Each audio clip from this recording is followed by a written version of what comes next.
Paz de Deus, meus caros irmãos, graça e paz, e a paz de nosso Senhor Jesus Cristo possa reinar entre todos vós.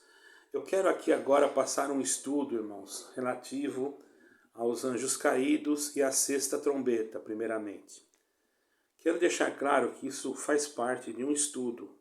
Eu tenho aqui já até posto para mim ler para vocês. Todavia, não quero deixar aqui as minhas considerações nem as minhas aprovações. Julguem vocês, porque há coisas nas Escrituras, irmãos, que são mistérios.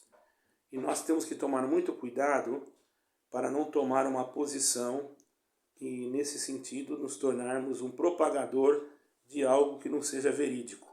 Ou que seja verídico até, que possa nos colocar como uma espécie de liderança de uma profecia ou de uma liderança de uma determinada interpretação, certo? Nós aqui não temos interesse de ser líderes de nenhum tipo de interpretação. Perdoe que estou tomando um chazinho aqui na minha caneca de Portugal. Aqui. Os irmãos entenderam? Não estou aqui dizendo que isto não é real. Muito pelo contrário, isso é fruto de estudos que são necessários para que nós tenhamos uma noção. Que me perguntaram, então, mediante isso, eu iria responder. Logicamente que eu não poderia usar aquilo que eu sinto sobre isso. Porque o meu sentimento, ele pode vir em contraversa daquilo que está escrito aqui. Isso eu deixo a critério de vocês. Não estou aqui dizendo que aquilo que vocês entendem está errado. E também não quero que vocês aceitem isso como completamente correto. Por quê? A palavra de Deus diz, examinai de tudo e retende o bem. Então aqui apenas é um estudo. Não quer dizer que isso que está aqui é 100% isso que está aqui. Mas para que alguns tenham um certo conhecimento, então você está ensinando errado? Não estou ensinando errado.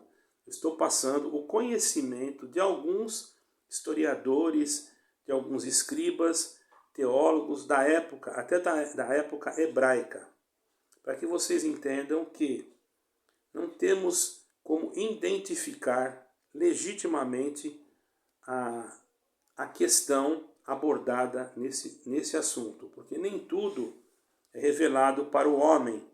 Quando Deus, então, revela ao homem de uma maneira sobrenatural, que eu não sou contra isso, porque só na Escritura, porém a Escritura, ela mesmo diz, a uns Deus deu dom de interpretações, de visões, e diz a palavra também que nos últimos dias o Senhor derramaria do seu Espírito sobre toda a carne, lá no livro de Joel. Isso aqui é um estudo, para quem interessa, certo? E daqui você tira as suas conclusões, ou positivas ou negativas. Eu creio que eu fui bem claro, porque eu não darei uma posição concreta nesse tema, para que vocês não venham... Eu acredito em coisas que não estão nesse tema, porém não me convém passar, para que vocês não venham dizer que eu estou pregando alguma heresia. Eu não tenho esse hábito. Eu procuro falar só o que está escrito, que eu posso provar, ou que Deus realmente me coloca com clareza. Ok, irmãos?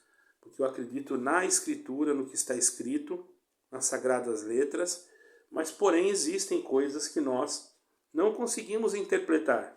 E cada um tem os seus pensamentos.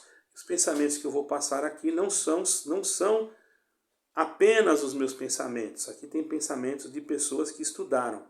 Por isso está escrito. Então eu darei esse estudo e cada um de vocês examinem a vocês mesmos. Examinem, procurem ler, buscar, orar com bastante intensidade. E Deus... alguém pode dizer, mas isso não diz respeito à nossa salvação. Sim, mas o conhecer também não faz mal. Faz mal é quando a gente se envolve com outras coisas, ao invés de buscar conhecimento daquilo que é bom. Muitas das vezes as pessoas procuram, e nem entrou uma pessoa no meu canal me ameaçando, mas estava jogando joguinhos de videogame. Eu prefiro me dedicar aos estudos bíblicos, embora muitas coisas eu também não compreenda, mas eu procuro fazer aquilo que me é possível. Então nós vamos dar início então a esse estudo em nome do Senhor Jesus Cristo. Amém. Vou fazer primeiro uma oração. Eterno Deus e eterno Pai, em nome de Jesus Cristo, gostaria de passar, Senhor, esse assunto tão relevante nas tuas escrituras, tão, Senhor, assim, muitas das vezes incompreendido, mas não queremos aqui avaliar e nem desvalorizar o conteúdo desse estudo. Então somente vamos analisar depois com o tempo, com a oração, para que cada um de nós tenhamos a visão espiritual e tirarmos as nossas próprias conclusões, de acordo à guia do Teu Espírito Santo. Em nome de Jesus Cristo, abençoa todos aqueles que acompanharem e seja conosco em tudo, em nome do Senhor Jesus Cristo, que vive em eterno. Amém. Vocês entenderam, irmãos?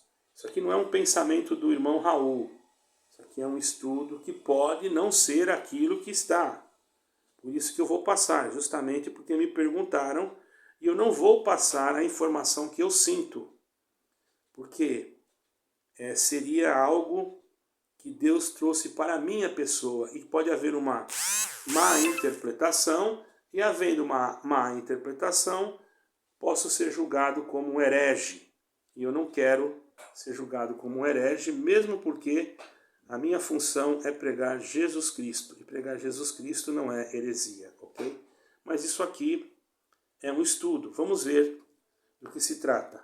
Se trata da sexta trombeta, que é mencionada em Apocalipse, no capítulo 9, versículo 13 e 21. Até aí está em Apocalipse, está dentro das Escrituras, glória a Deus. E é a parte da série de juízos que ocorrem no final dos tempos, conforme a visão de João. Quando era tocada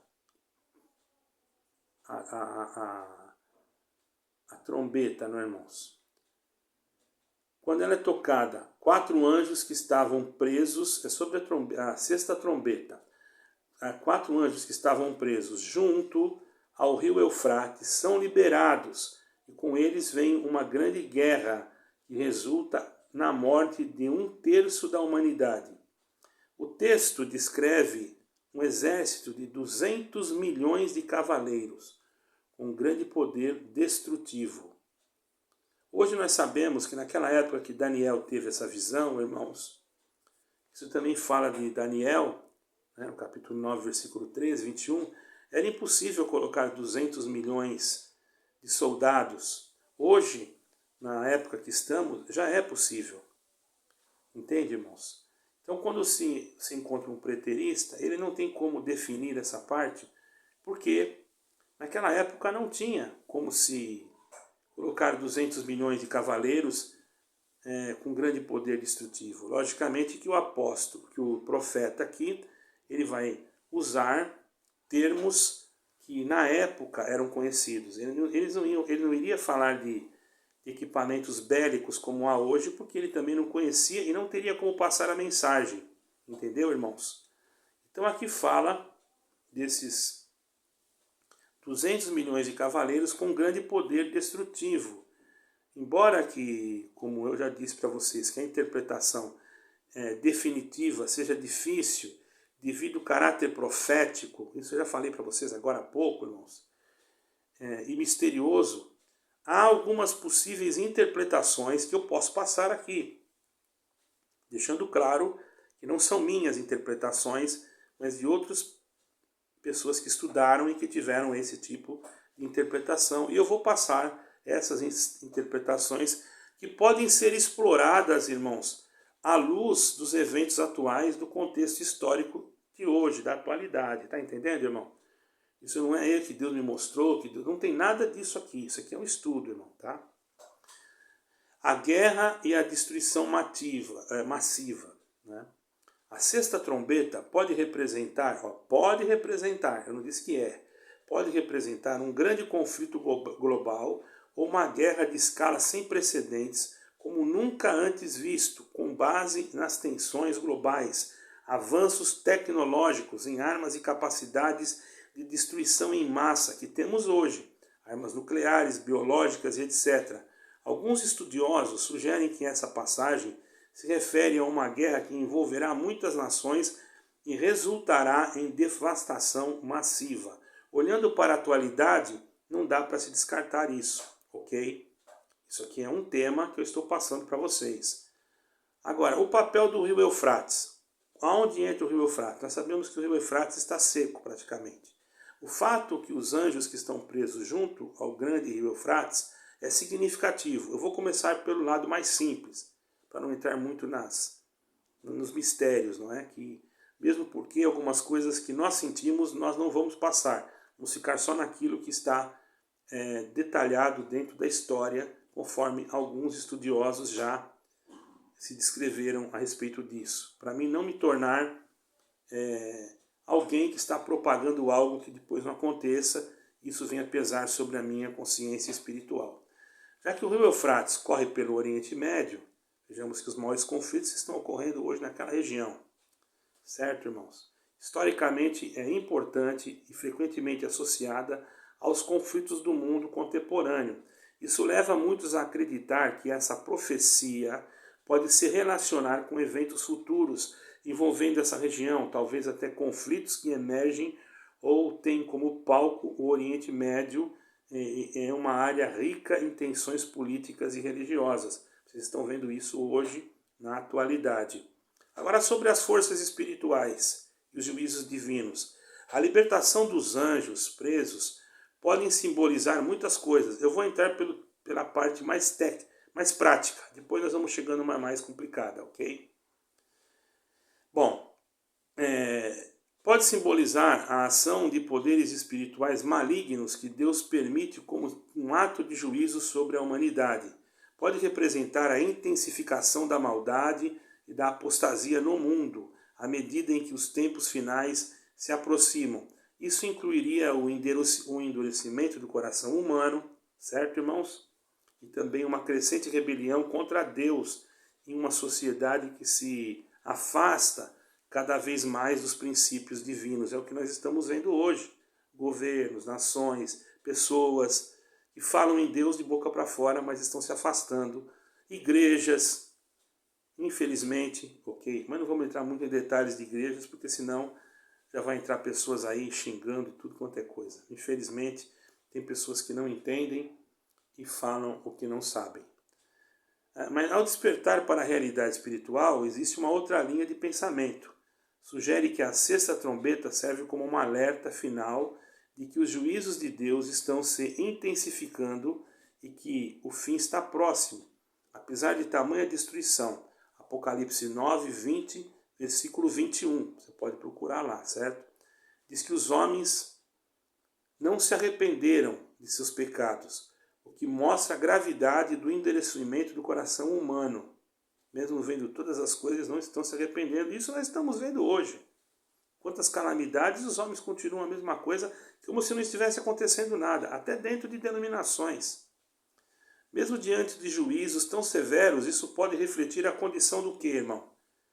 A condição espiritual da humanidade nos dias atuais, onde muitos permanecem indiferentes ou rebeldes em relação a Deus. Isso aconteceu porque tinha que acontecer. São fenômenos da natureza. Bom, são desculpas que às vezes são dadas até ao próprio homem. É a ecologia, é uma ação climática. Bom, isso tudo é plano já do anticristo, vamos dizer claramente assim, para desfocar sua mente da realidade que é cumprimento da palavra de Deus. Ok? Bom, agora, os sinais e acontecimentos mundiais.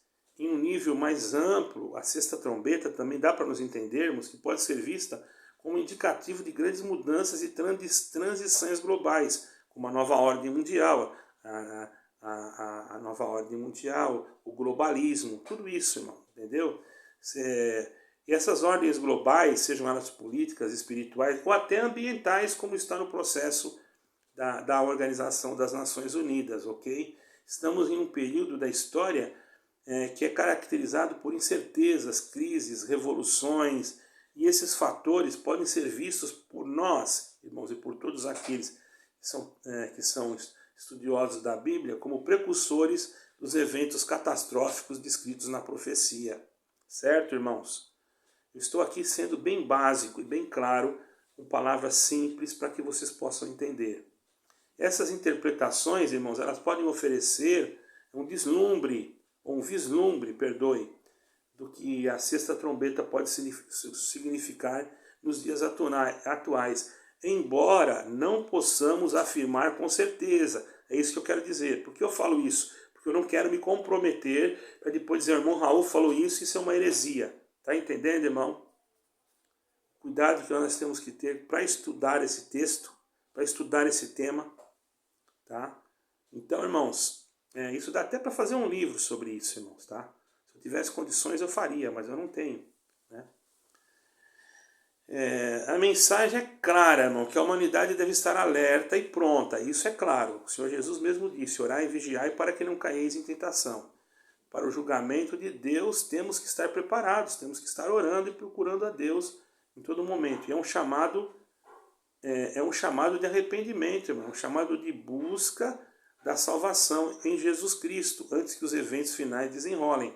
E muitos estão desapercebidos, até dentro de denominações. Desapercebidos dentro de denominações, irmãos, é algo simples de explicar. Não estou aqui falando de denominações nenhuma, vou falar aqui de uma forma geral.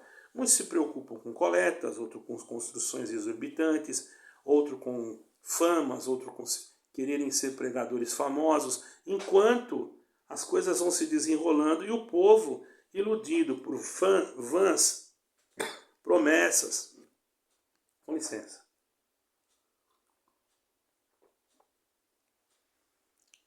Vãs promessas, vãs profecias, não é? Como eu estava dizendo, irmãs, essas vãs promessas, vãs profecias podem fazer com que o ser humano desfoque a centralização, ou melhor, ser centralizado em Cristo, para que ele obtenha realmente a confissão, ou melhor, a conversão no Evangelho de Cristo. Quando ele se preocupa muito com aquilo que é terreno, automaticamente a sua mente pode ser envolvida. Isso tudo faz com que ele, irmãos, não se importem tanto com esses acontecimentos, ou até desconheçam esses acontecimentos. Eles estão ocorrendo diante dos seus olhos e eles não estão percebendo, porque estão debaixo de uma religiosidade, achando que estando dentro de uma denominação, eles estão livres de tudo isso que está escrito, e não é isso.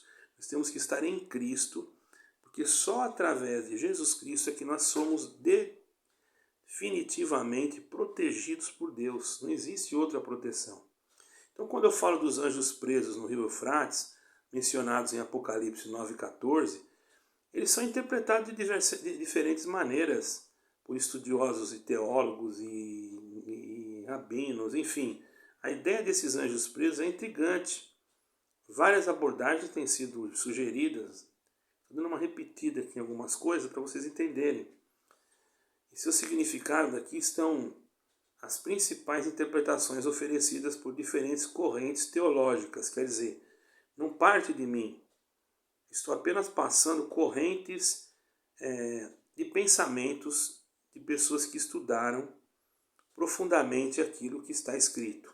Não estou avalizando nem desqualificando. Estou passando uma informação instrutiva. Cada um de vocês tem que orar.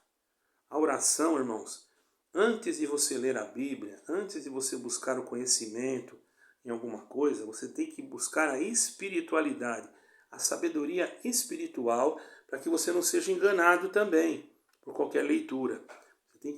É bom estudar? É bom ler? É bom. Vocês estão percebendo que isso aqui tudo eu estudei, porém, eu não estou aqui afirmando. Por que eu não estou afirmando? Porque eu não tenho certeza? Não é que eu não tenha certeza, vai acontecer, mas não estou aqui dando um cronograma de como serão os acontecimentos, ou de que forma eles vão se desenrolar. Podemos ter uma noção, mas a realidade do fato, só o Espírito de Deus e Deus é que sabe, certo, irmãos? A não ser que Deus use de uma outra maneira para especificar, né? Como é que a palavra seria? Dar ao homem o conhecimento de tais coisas. Mas o princípio de tudo é o conhecimento de Cristo, é a Escritura Sagrada. Se nós já temos a Bíblia, já sabemos dela, procuramos guardar o que está nela. Isso apenas é para acrescentar um pouco o nosso conhecimento, mas quando nós não alcançamos o limite, o patamar e compreender, é melhor nós estacionarmos ali e voltarmos lá no beabá, porque o principal é ter Cristo para a salvação da alma. Mas já existem pessoas que têm que se confrontar com pessoas que pensam dessas maneiras. Então ele tem que ter argumentos para poder se desvencilhar de determinadas coisas. Irmãos, estão entendendo, irmãos? Então, existem muitas formas, muitas maneiras de se pensar sobre isso, irmãos. Né? Então nós temos que pensar que essas interpretações, por mais comuns, e que esses anjos são, na verdade, anjos caídos, uma das interpretações mais comuns, é interpretarmos que esses anjos são, na verdade, anjos caídos, seres que se rebelaram contra Deus, junto com Satanás. Eles foram aprisionados por Deus como parte de seu julgamento sobre a rebelião celestial. Nesse contexto, irmão, a sua libertação é permitida para executar o juízo sobre a terra, mostrando que até mesmo no caos, Deus ainda está no controle e permite, veja, ali é Deus que está dominando, eles estão presos lá, mas eles estão presos por Deus, eles não têm condições de sair, esses anjos que estão lá, certo, irmãos? Eles estão ali, naquele lugar, aguardando a ordem de Deus para serem libertos. Isso quando? Isso vai acontecer o quê? Sob o controle de Deus, e permite que esses eventos ocorram como parte de um plano final de julgamento. Isso também reflete a intensificação das atividades demoníacas nos últimos dias, alinhando-se com a crescente maldade, a apostasia do mundo. Ali fala de 4 anjos, mas não falam dos outros. Há um porquê. Eu tenho a minha interpretação, mas eu não vou passar aqui, porque eu sei que muitos não vão entender. Então eu prefiro passar aquilo que alguns historiadores, estudiosos bíblicos deixaram, e vocês tirem as suas conclusões. Eu não vou aqui assinalar, não, eu acredito nessa. Não. Outros teólogos veem esses anjos não são necessariamente como malignos, mas como seres celestiais que foram temporariamente restritos até o momento em que Deus decide que eles devem ser soltos para cumprir um propósito específico. Nesse caso, eles são parte de uma ordem divina que agem no cumprimento do plano de Deus para eventos do fim dos tempos. A ideia aqui é que a prisão desses anjos simboliza a restrição das certas forças que Deus mantém sob o controle até o tempo apropriado. Agora, essa aqui eu posso dizer claramente que eu não acredito nessa orientação dada aqui por esse historiador. Isso eu vou dizer. Pode estar certo, mas eu não acredito. Só acredito depois que acontecer. Agora vamos ligar isso ao Antigo Testamento e ao julgamento das nações. O rio Eufrates tem um significado, irmãos, importante na história da Bíblia. Para quem não sabe, né, ele era a fronteira da Terra Prometida, Gênesis 15, 18. E é uma importante referência geopolítica no Oriente Médio. Nos tempos bíblicos, principalmente, as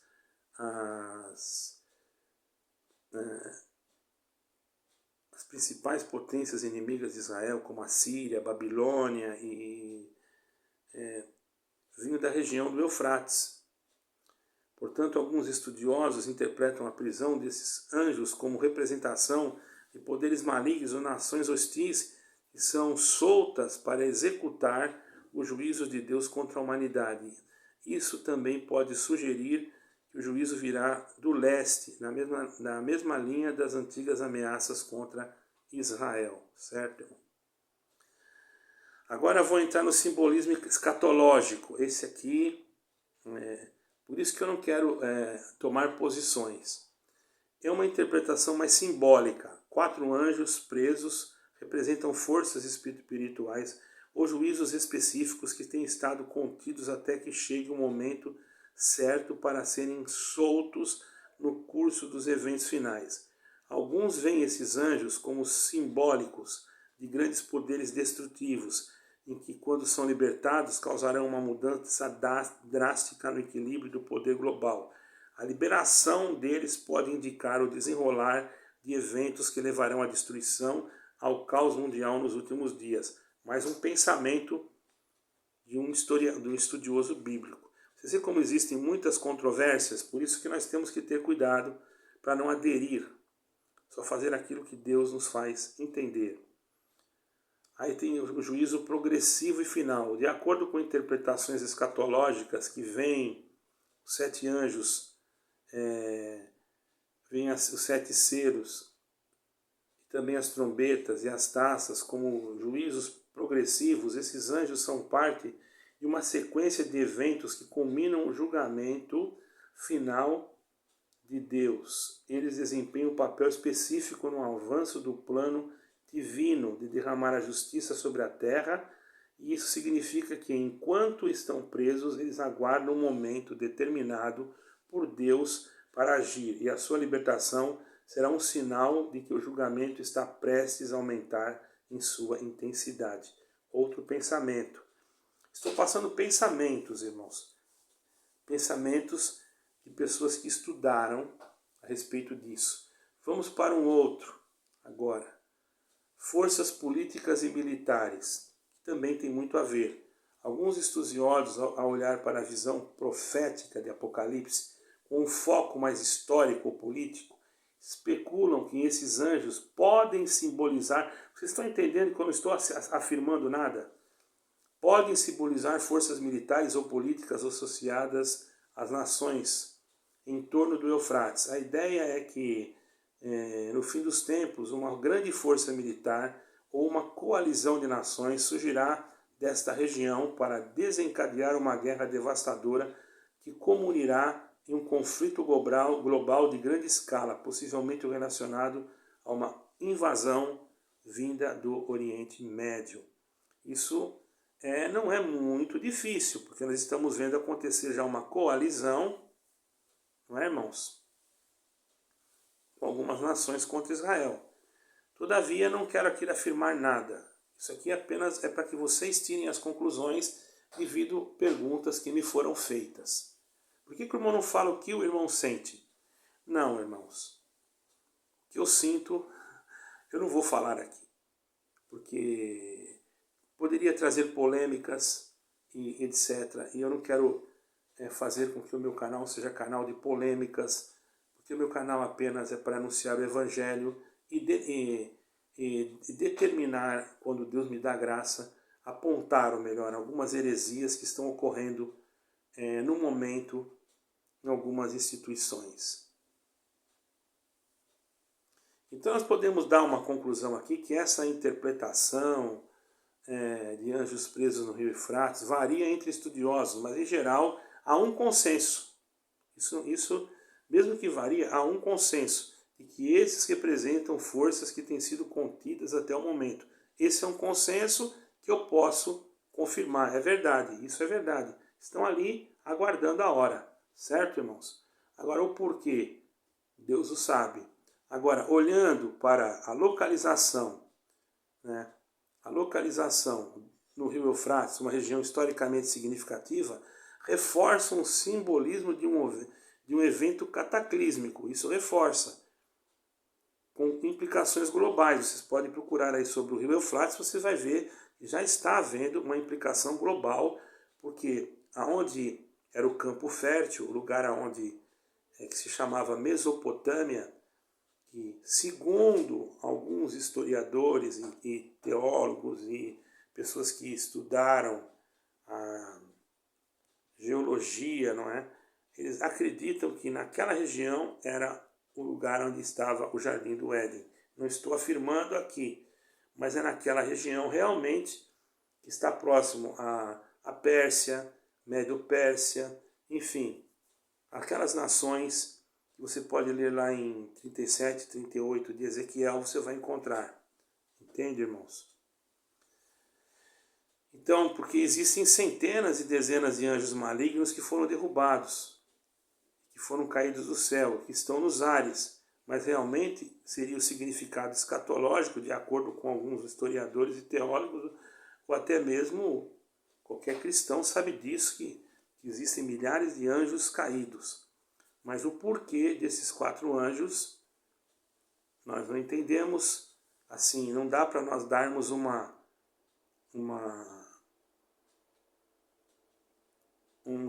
característica. Apenas sabemos que no livro de Apocalipse, os 4 anjos aprisionados no rio Eufrates, capítulo 9, versículo 14 de Apocalipse, não tem seus nomes mencionados. E a Escritura também não fornece detalhes específicos sobre o motivo exato de sua prisão. No entanto, há várias interpretações teológicas, escatológicas, que têm sido propostas por estudiosos, historiadores, teólogos ao longo do tempo para entender o significado desses anjos e a sua relação com outros seres espirituais malignos. Não estou indo contra o livro de Enoque, porque eu vou ter que falar dele, entendeu? Embora o texto não forneça explicação clara sobre o que esses 4 anjos específicos foram aprisionados, algumas teorias podem ser exploradas para oferecer um entendimento mais profundo. Anjos caídos de alta periculosidade. A prisão desses anjos pode indicar que são de alta e particularmente perigosos ou poderosos, de maneira distinta dos demais anjos caídos que estão soltos em outras passagens da Bíblia. Vemos seres espirituais aprisionados por causa de sua maldade. Em Judas 1, versículo 6, por exemplo, há uma referência a anjos que não guardaram o seu estado original, que poderia ser esses, e estavam presos em cadeias eternas até o dia do juízo. Esses 4 anjos podem fazer parte de um grupo semelhante a esse, ou até esse grupo, aprisionado por causa de sua participação em algum pecado ou rebelião extrema no passado, entendeu? Alguns pensamentos, não é? Que estão até relacionados a outros livros que não são canônicos, que também não vou aqui condená-los, porque existe uma certa ligação e existem pensadores ou estudiosos bíblicos que têm isso como o isolamento desses outros livros como uma restrição. Eu não vou julgar isso, porque também não está dentro da minha competência dentro desse estudo, ok? Eu não quero tomar aqui partidos, eu estou passando apenas um estudo básico. Juízos e restrições divinas. Outro ponto relevante é que Deus, em sua soberania, pode restringir certos anjos para propósitos específicos dentro do seu plano, do seu juízo. Aprisionados no rio Eufrates, poderiam representar forças espirituais de destruição contidas por Deus até o tempo adequado para serem liberados da sua prisão. Ok? Pode simbolizar que mesmo os poderes malignos mais fortes estão sujeitos à vontade de Deus e só atuam quando Ele permite. Agora, vamos falar, eu vou mais adiante aqui para não ficar muito longo, tá, irmãos? Bom, é algo mais profundo. Eles foram punidos por um pecado. É uma outra probabilidade. É que esses anjos podem ser associados a pecados específicos que ultrapassaram os limites normais da rebelião demoníaca, em que há em Gênesis 6, versículo 1, 4. Há uma história sobre os filhos de Deus que se relacionaram com as filhas dos homens, algo que muitos interpretam como sendo anjos caídos que violaram a ordem divina. Existem pessoas que veem uma conexão entre essa passagem, Judas 1, 6, onde os anjos são presos por abandonar sua morada original, e podem sugerir que esses 4 anjos aprisionados no Eufrates tenham cometido pecados semelhantes e, portanto, foram aprisionados, semelhantes ao pecado humano, sexo, etc. Mas você vai encontrar uma controvérsia,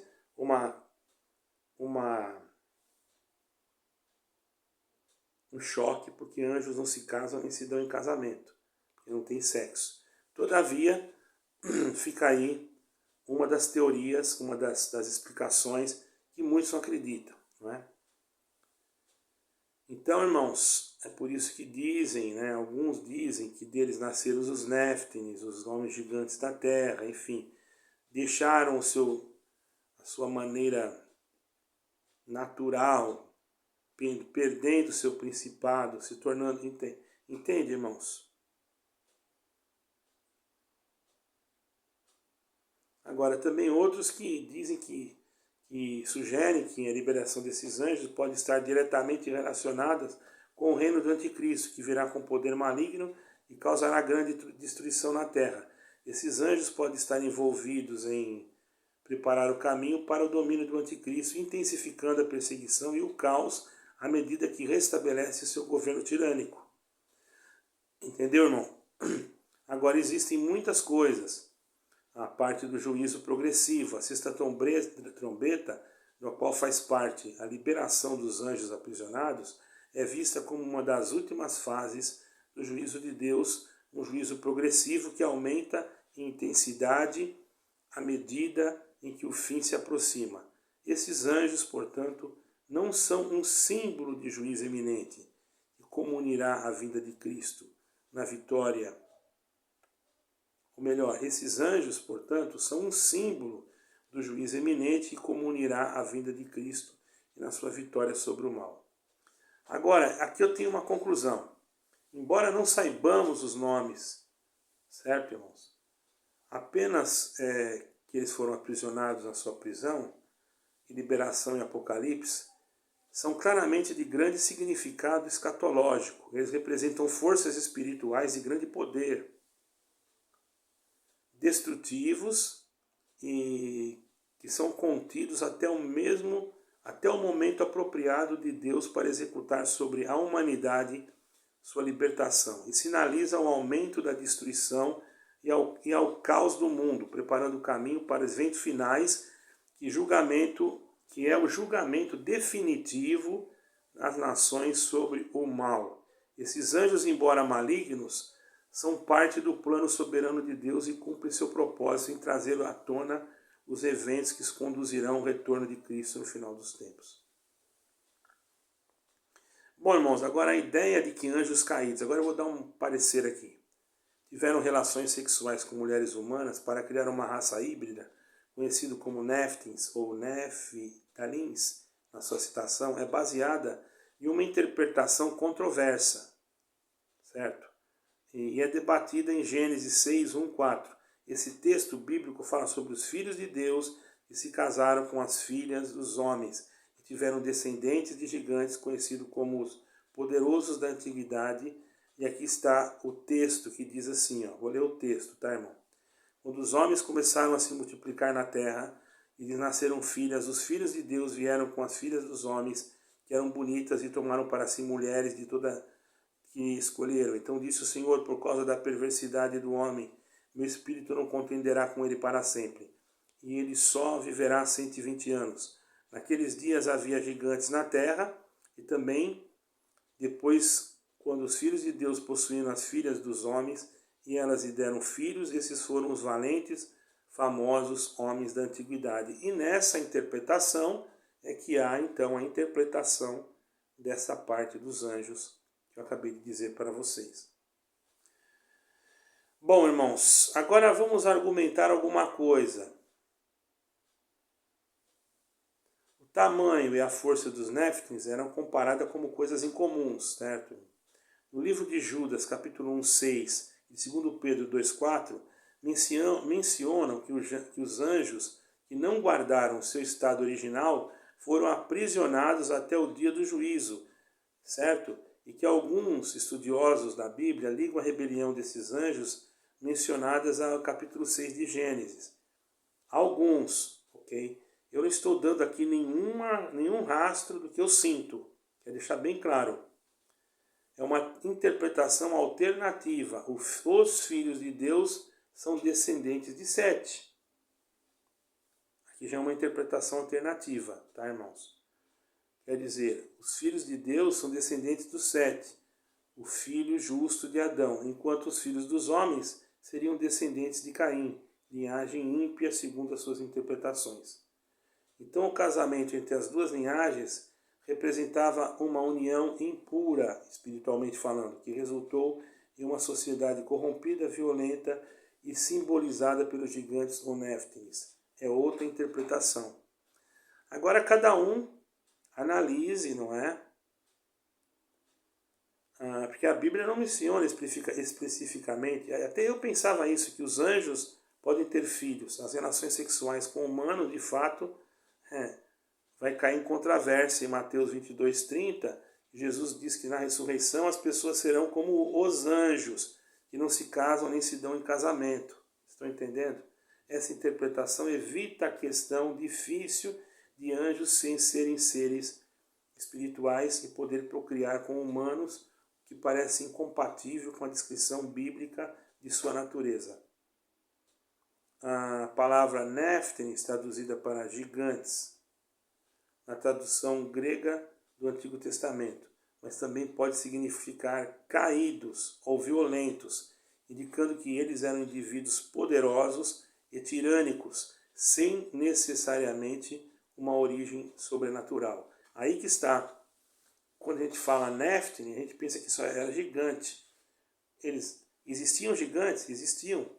Tinha Golias, o rei dos idumeus, etc. Mas nós não podemos afirmar algo que ainda não nos foi dado a graça de compreender.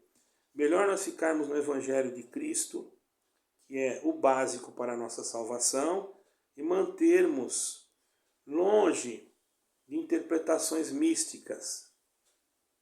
Entendeu, irmãos? Porque isso existe muito nos traços teológicos. Até mesmo o livro de Enoque, por exemplo. Eu tenho o livro de Enoque, acho muito bonito, que está escrito.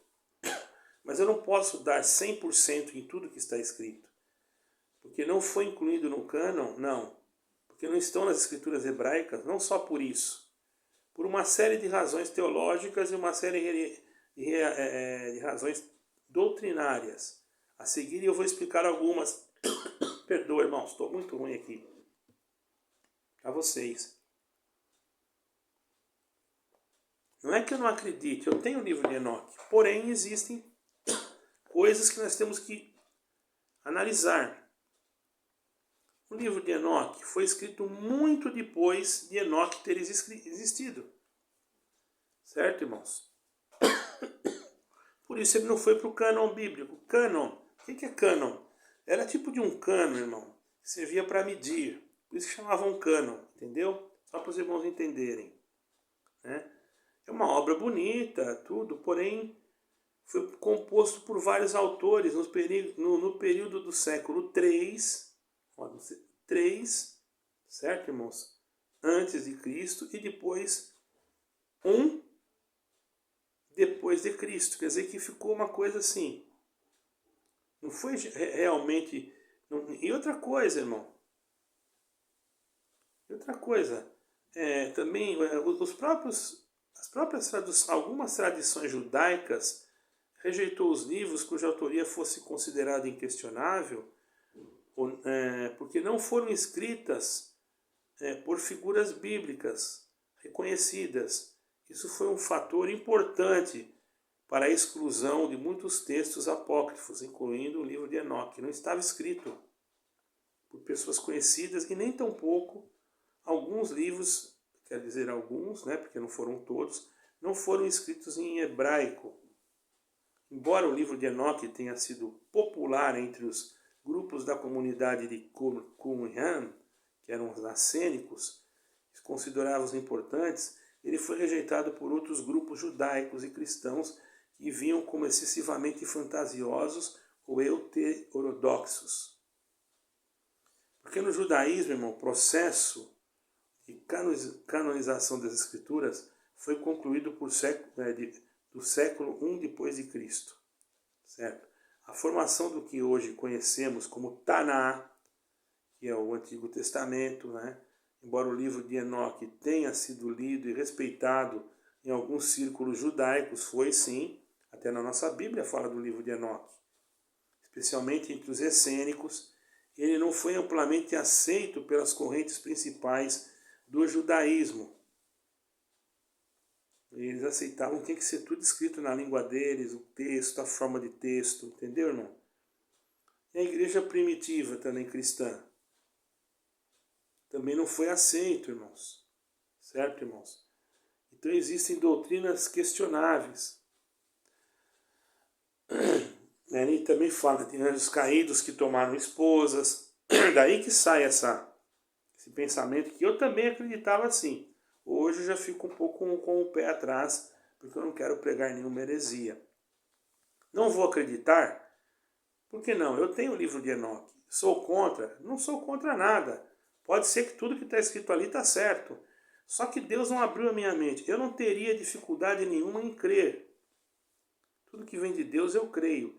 Mas enquanto eu não posso afirmar com ampla certeza, que nem o pré-existencialismo, eu acredito, mas eu não afirmo com 100% de certeza, porque eu sei que tem pessoas que não vão acreditar e vão achar que eu estou criando uma heresia. Então é melhor ficar aquilo que eu creio em mim e pregar o que é a essência, que é Cristo. Agora, você deve fazer o que você sente. Todavia, eu me sinto assim. Não adianta eu entrar em detalhes aqui. São bonitos, são lindos, irmãos. Mas não vai trazer para você hoje uma salvação. A salvação vai te trazer Jesus Cristo. Então, o fundamento, a base do meu canal é Cristo. Fora isso, irmãos, eu não desfaço de nada que está escrito aqui. Tenho vários livros canônicos, apócrifos inclusive, leio, mas não misturo. Tem coisas até que eu acredito, porém fica comigo, porque eu sei que outros podem se confundir. Eu não sei até que ponto a mente humana de cada um pode suportar aquilo que eu estou falando.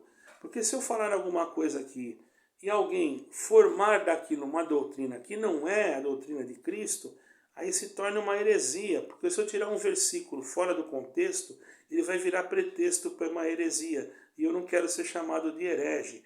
Então eu prefiro pregar Cristo crucificado, ressuscitado, e que ele vem buscar a igreja. Os irmãos estão entendendo? Para quem me perguntou, é isso aí. Tá bom, irmão? Então a conclusão, o livro de Enoque não foi incluído no cânon bíblico, porque sua origem e autoria eram questionáveis. Seu conteúdo apocalíptico e místico era visto como um pouco problemático, e muitos líderes religiosos naquele tempo não aceitaram. E a generalidade das comunidades judaicas, cristãs, embora o livro tenha exercido influência em alguns círculos e que seja valioso também, não estamos falando que não é, para a compreensão de certas tradições teológicas ou escriturais, não é? Todavia, nunca atingiu o status de escritura canônica na maioria das tradições judaicas e cristãs. Então essa é a conclusão que eles tiveram. Então se eles estudaram e ficaram em cima, não quer dizer que eles são donos da razão. Pode ser que tudo que está ali é real. Porém, irmãos, eu prefiro ficar um passo atrás e errar do que dar um passo à frente e errar. Porque quando você dá um passo atrás e você erra por ter medo de errar, qual que você acha mais correto? Dar um passo à frente sem medo de errar ou dar um passo atrás com medo de errar? Analise você. Eu tenho os meus pensamentos, tenho amigos e irmãos que compartilham comigo a mesma coisa que eu penso, que eu acredito, mas infelizmente não posso compartilhar com todos, porque poderia se tornar uma certa confusão no momento que já não há mais tempo para isso. O tempo que nós temos agora é apenas indicar Jesus Cristo para a salvação da alma de todo aquele que nele crê. Pela graça sois salvos por meio da fé, e isso não vem de vós, é dom de Deus, e não vem das obras para que ninguém se glorie. Para quem me perguntou, está aí a resposta. Perdoe. Deus abençoe a todos. Shalom. Paz de Deus.